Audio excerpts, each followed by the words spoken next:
Hi, this is Daniel, and you're watching Unrivaled Investing, a no-hype, mission-focused channel trying to find you exceptional companies and unrivaled investments. I'm looking for potential multi-baggers or types of stocks that could potentially go up hundreds or even thousands of percent over time. That's the goal of what I'm looking for.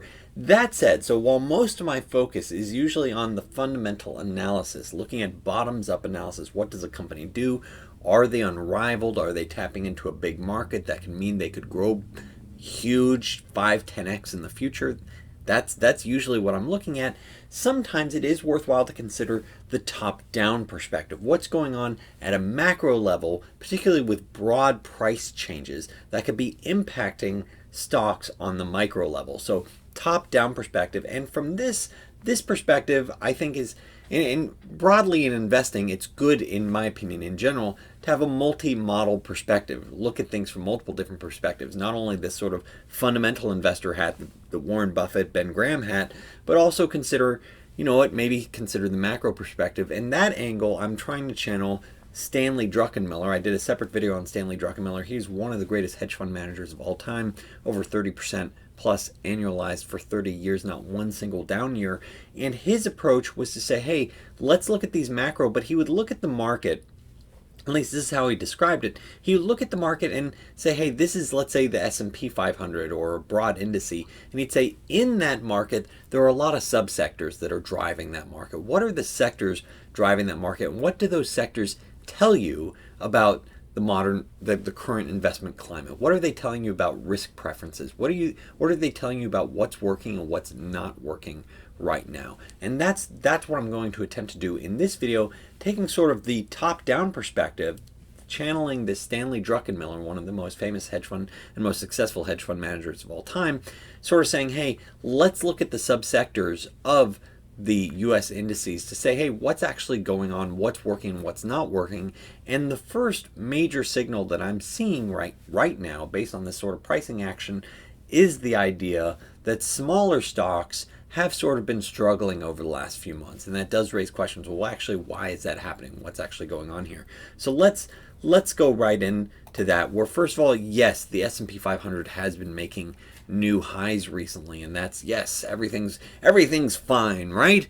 But then you realize that not all stocks are actually doing this, as smaller stocks, and here it is, this is a visualization of IWM, or the Russell 2000, the smallest 2,000 companies publicly traded, has actually been flat over the last few months. It's not making new highs. If anything, it's sort of struggling. It previously was making a high, it looked like, in March 2021. So they're not following this lead. And the same story you see is going on with industrial stocks as well, where they're struggling to make that lead. At least in June, they just started petering out, and they aren't continuing the rally like you're seeing with the S&P 500. And this is a little bit of a warning sign, because usually you like to see broad market advancing across all sectors, but when you start seeing different spots start to struggle, it makes you wonder, well, wait a second, is this like a jet where it has multiple engines, and up this engine light just went on, and up that engine just went off, and things start puttering? That's actually usually what you see in general market downturns. Is it's not all at once generally, unlike what you saw arguably with COVID March 2020, when everything was like, hey, risk off.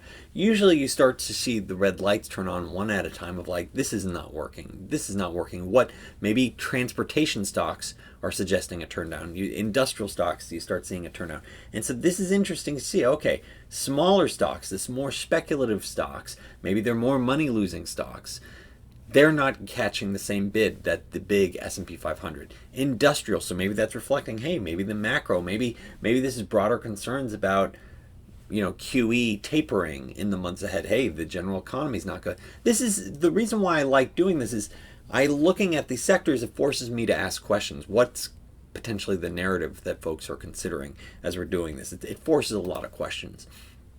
And many leading growth stocks as well. Here it is, Cathie Wood and her ARK portfolio. They've since struggled with a February high of 2021, and now not making new highs arguably. And so what has been working as you look at this? Let's look at the sectors within that are actually crushing it, that continue to make new highs.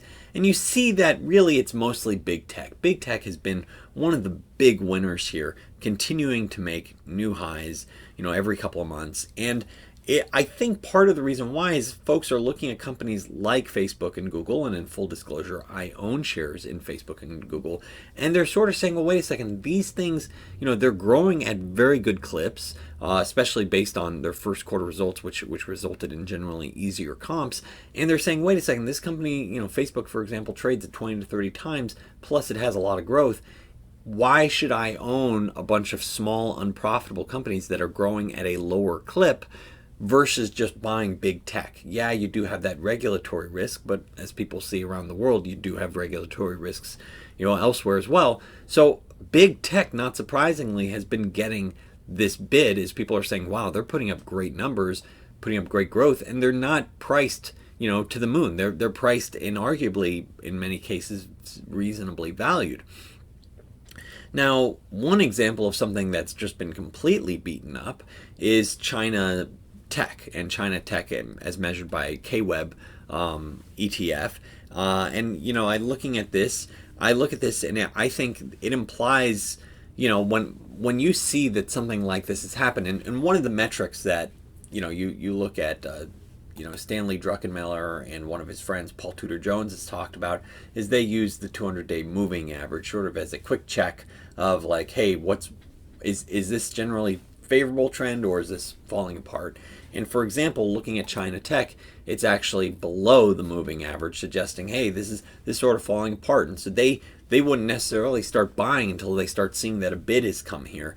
So when I see this, regular viewers do know that I own stock in Alibaba. I think the valuation is compelling, despite the fact that it's part of a negative trend right now. So when I see that it's this negative trend, I should be mindful, and regular viewers should be mindful that, hey, when you're in a downtrend, that does mean things could get worse. So just because I think something's cheap doesn't mean it's the bottom. You could still see a lot of pain. So that is something I am emotionally, mentally preparing myself for, is that, wait a second, this could get a lot worse, even though I think right now I'm happily own Baba and some other Chinese tech stocks, but I recognize it could get worse, seeing that it's in a negative trend. And this is part of the question that every investor needs to ask themselves is, wait a second, what type of journey do I want to have? Everyone has to pick how they want to live their lives, how they want to invest their hard-earned savings, their hard-earned capital, their investment portfolios. And you can choose, my focus is bottoms up, as I already mentioned. I'm looking at valuations, and that's the big driver. Is this unrivaled, fundamental take, and then overlaid with valuation, where if I could find something that strikes me as really strong value proposition and a cheap or reasonable valuation, now I'm getting super excited. And so that's, I'm looking at this double whammy, these two growth engines potentially for investor returns. And that, by the way, that's a concept that the two growth engines, that's me effectively parroting what Chris Mayer talked about in a lovely book, Over My Shoulder, 100 Baggers. So highly recommend you think about that, because all investing requires considering these two variables, in my opinion, as several investors have called out before. You need to consider fundamentals as well as valuation.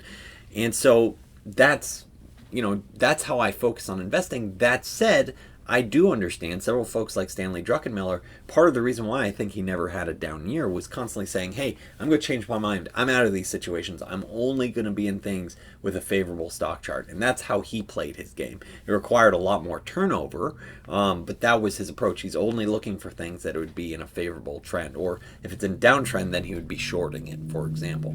And so, so it wouldn't surprise me if he would be shorting, Chinese stocks.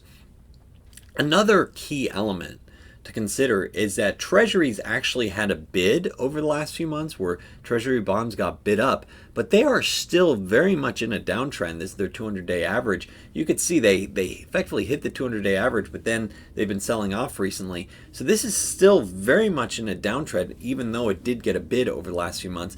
And so then I guess the key aspect is, what are the key conclusions looking at all of these things. And so here I'm actually going to do a quick plug real quick, where if this is your first time tuning in, my name is Daniel, you're watching Unrivaled Investing. If you enjoy learning about potential multi-baggers, please make a point of hitting that subscribe button. If you're already a subscriber, I do appreciate that thumbs up. If you want to follow my personal journey as I call out potential multi-baggers, as I buy potential multi-baggers for my personal portfolio, what am I buying, what am I selling each month, go to unrivaledinvesting.com. First week of the month, full overview of the portfolio, once a month calling out potential multi-baggers, and just finding one potential multi-bagger can change your life journey. So if you're interested, go to unrivaledinvesting.com. So let's go over what are actually the conclusions as we think about this. So first conclusion I'd say is that the signs of risk tolerance is mixed. Maybe the safest bet right now is in big tech, like the Facebook and Googles of the world.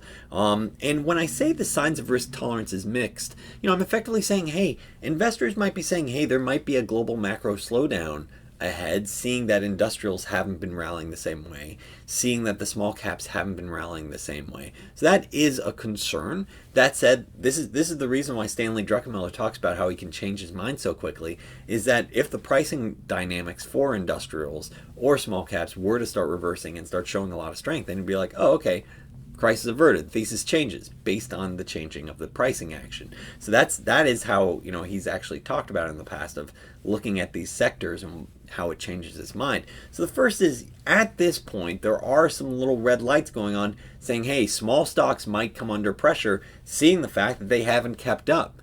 So as an investor looking for potential multi-baggers, that's a good thing for me to know, because personally, I focus a lot of my portfolio is weighted towards smaller companies that have that potential, where I'm saying, hey, could this be 5 to 10x higher over time? It's a lot harder for a company that's $1 trillion company to do a multi-bagger, just because it's so big.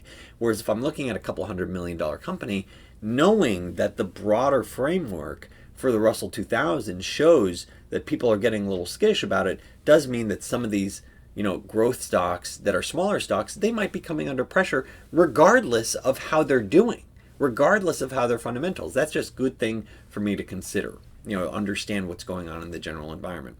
The other aspect is that bonds, treasury bonds in particular, not all bonds, but treasury bonds, are still in a downtrend. And this is really important because arguably the risk-free rate is the treasury rate for U.S. securities. And so if rates go higher, which they might start doing, seeing that treasury bonds are still in this downtrend, if they go higher, then that means you reset the valuation for a lot of these growth stocks. We'll see how that plays out, seeing that a lot of these things got bid up. These treasury bonds got bid up, so that was sort of the market saying, well, maybe inflation's not such a worry. Maybe it's just a slower economy, and that's the reason why this got bid up. I still see this as being in a downtrend. So it is sort of saying, hey, you know what, maybe inflation is a concern. And earlier today, for example, inflation came hot over 5%, 5.4%, I believe. So you might be seeing that start to play out, where if you have a reset in terms of much higher rates on bonds, that treasury bonds in particular, that means growth-oriented vehicles like the Cathie Wood ARC will have struggle making new highs, and that's what you've seen so far. Because effectively, as rates go up, then investors go, well, wait a second, should I really be investing my capital in things that may not generate a profit for years into the future? And that's the way a lot of these unprofitable growth companies are, is that they're expected to generate profit 5-10 years down the line, and most of their value comes from 5-10 years down the line, and you have to discount that at that higher rate because treasury bonds start selling off. So that is the element that is worth considering. What are the sort of these sectors, what are these underlying major macro pricings suggesting? What are they suggesting? It's suggesting smaller stocks under pressure, industrials under pressure, maybe there's global macro concerns, treasury bonds also under pressure. And so this does make one wonder, what is the safe securities? And right now it looks like big tech is one of the safer ways to do it. Keep in mind, this is not how I'm constructing my portfolio. I'm doing bottoms up, but it is worthwhile to understand what's going on from a top-down perspective. If this video has been helpful for you, please make a point of subscribing. If you're already a subscriber, I do appreciate that thumbs up. I'd love to hear your thoughts. Feel free to leave some comments below. Thanks so much.